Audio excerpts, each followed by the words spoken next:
Hi, I'm Dr. Griffin Cole, a mercury-safe dentist practicing here in Austin, Texas.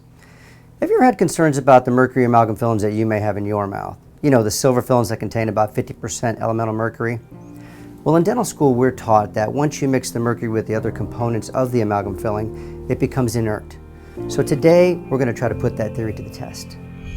A key question is whether the mercury in silver fillings gives off vapor that would become mercury in the bloodstream. This is an amalgam capsule. It is unmixed here. The amount of mercury vapor that's released from amalgam restorations is so minute.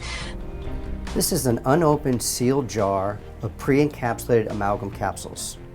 We're going to open this jar in just a minute to test to see if there's any mercury gas coming off a brand new sealed jar.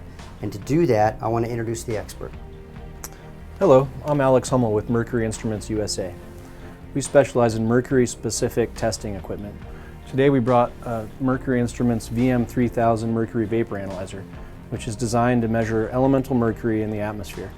It's a very sensitive instrument. It measures down to 0.1 micrograms per cubic meter. How about before we get started, we put on some protective equipment just in case.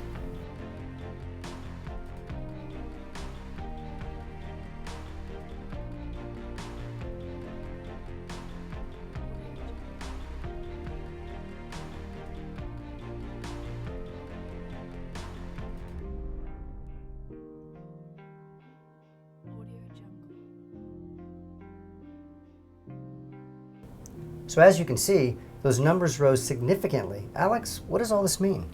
I actually can't believe it. I mean, considering these are sealed capsules, and it was almost 500 micrograms per cubic meter. If OSHA came in here, we'd have to leave for the day.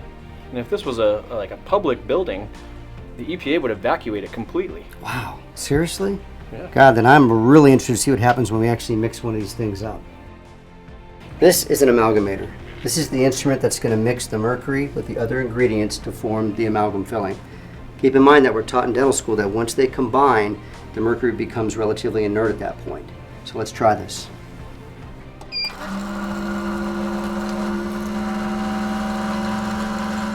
And if we see residences or buildings that have 10 micrograms per cubic meter or more of mercury, then we consider that it poses a health risk, and we recommend that people don't stay in the building or the residence.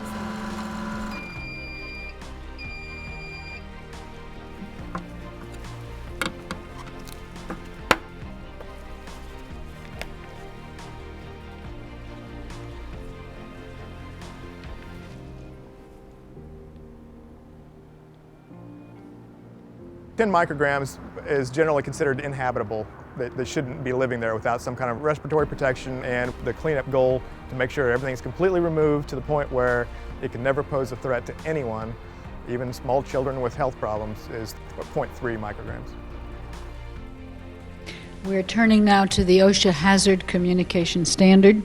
It is a final regulation and there is no escape for it for any of us. Everyone working around hazardous chemicals and other toxic substances has a right to know of possible dangers and how to protect themselves. Okay, so to recap, a freshly made amalgam filling is off-gassing huge amounts of mercury vapor that exceed OSHA safety limits. And it makes total sense. Remember the amalgamator violently shaking the amalgam capsule back and forth? Well, that shaking was creating friction, thus creating heat, which is the last thing you want to do with elemental mercury. Why? Because the more you heat elemental mercury, the more mercury vapor it releases. It's simple science.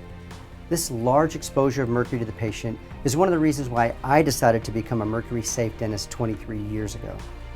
Unfortunately, dental schools all across the country incorrectly teach students that the mercury is contained within the amalgam, thus putting them and dental patients at risk.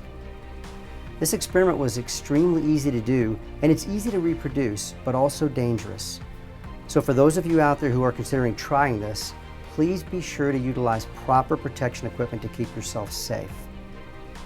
If you want more information about the hazards of mercury amalgam dental fillings to patients, dental staff, and the environment, then please go to the IOMT website for more information, www.iaomt.org.